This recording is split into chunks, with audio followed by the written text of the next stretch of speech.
بسم اللہ الرحمن الرحیم۔ میں صداقت مغل کشمیری، چیئرمین JKLFN۔ آج پاکستانی کنٹرول جموں کشمیر اور اس کے ساتھ غالباً اسلام آباد میں بھی یوم شہدائے جموں منایا گیا۔ یوم شہدائے جموں گزشتہ 76 سال میں شہدائے جموں کی یاد میں منایا جاتا ہے، جو 6 نومبر 1947 کو جموں میں مسلمانوں کی ایک بڑی تعداد جو نہتے تھے، جنہیں وہاں سے ہجرت کا بول کے کہ آپ کو پاکستان سیالکوٹ میں بھیجا جائے، وہاں شہید کر دیا گیا۔ اس کے جو اصل مارکات تھے، اس سے قبل 24 اکتوبر کو جب قبائل یلغار 22 اکتوبر کو قبائل جموں کشمیر میں داخل ہوئے، اور شواہد یہ بھی ہیں کہ ان کے ساتھ سیکورٹی فورسز بھی تھی، انہوں نے یہاں پہ جو غیر مسلموں کا قتل عام کیا، جو صدیوں سے یہاں پہ رہ رہے تھے، اور اس کے ریئیکشن میں، ریونج میں، بدلے میں جموں کے اندر مسلمانوں کی ایک بڑی تعداد کو شہید کر دیا گیا۔ اس کے بعد سے ہر سال یوم شہدائے جموں منایا جاتا ہے۔ ایک طرف یوم شہدائے جموں منایا جا رہا ہے، اور دوسری طرف BBC کی آج کی ایک رپورٹ ہے کہ گلگت بلتستان میں کیا ہو رہا ہے۔ یہ رپورٹ آپ دیکھیں، اس کے بعد میں پھر آپ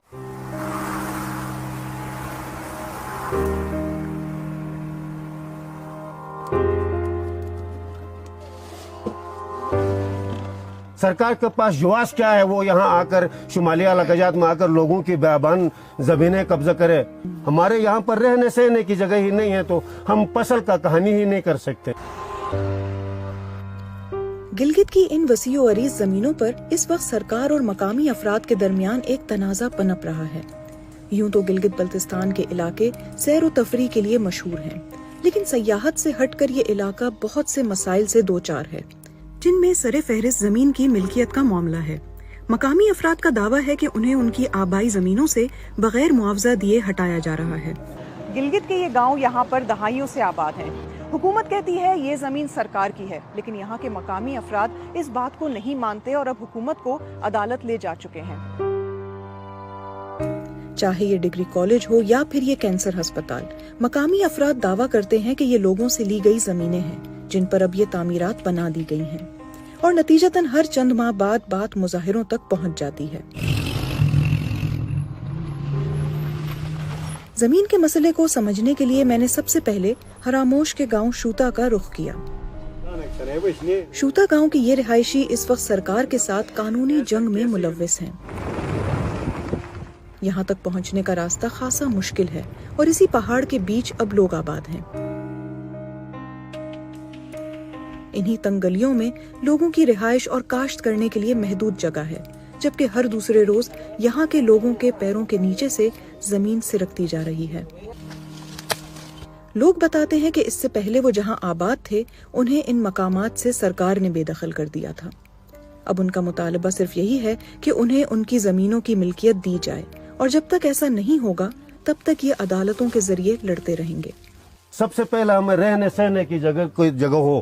ہمارے یہاں پر رہنے سہنے کی جگہ ہی نہیں ہے تو ہم فصل کا کہانی ہی نہیں کر سکتے، نہ ہم آلو اگا سکتے ہیں، نہ ہم یہاں گندم اگا سکتے ہیں۔ وہاں پانی لانا ہے، پانی لا کر اپنے لیے پہلے مکان بنائیں، رہنے سہنے کی جگہ ہو جائے تو ہم پھر اس جگہ میں رہ سکتے ہیں، آبادی بھی کر سکتے ہیں۔ ادھر ہمیں رہنے کوئی جگہ نہیں ہے تو وہ گورنمنٹ آ کر قبضہ کرے گی تو ہمارے اوپر کیا ظلم نہیں ہوگا؟ آپ مجھے یہ بتائیں گے کہ کتنے ایسے گاؤں ہیں گلگت میں جنہوں نے سرکار کے خلاف یہ کیس کیا ہے؟ یہ بہت ہے جی، سکردو پورا علاقے میں یہی حشر ہے، یہی جنگ جگل ہے۔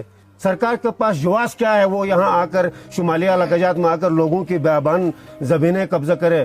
سرکار اس وقت آئے گی جب یہ اپنی مالی جانی قربانی پیش کریں گے، جنگ لڑیں گے۔ ڈوگرے سے لڑنا تھا ڈوگرے سے لڑتے، چین سے لڑنا تھا چین سے لڑتے، کوئی بھی ملک کا قبضے میں تھا ان سے جنگ لڑا کر آزاد کرایا تھا، تو آج یہ بولتا ہمارا ہے، ہمارا خالصہ سرکار ہے، ہم تسلیم کرے گا؟ یہ ہمارا باپ دادو نے اپنی زور بازو سے آزاد کیا ہوا خطہ ہے۔ یہ خالصہ سرکار کا لفظ گلگت بلتستان میں سکھوں کی حکومت کے لیے استعمال کیا جاتا ہے، جو 50 سال تک قائم رہی۔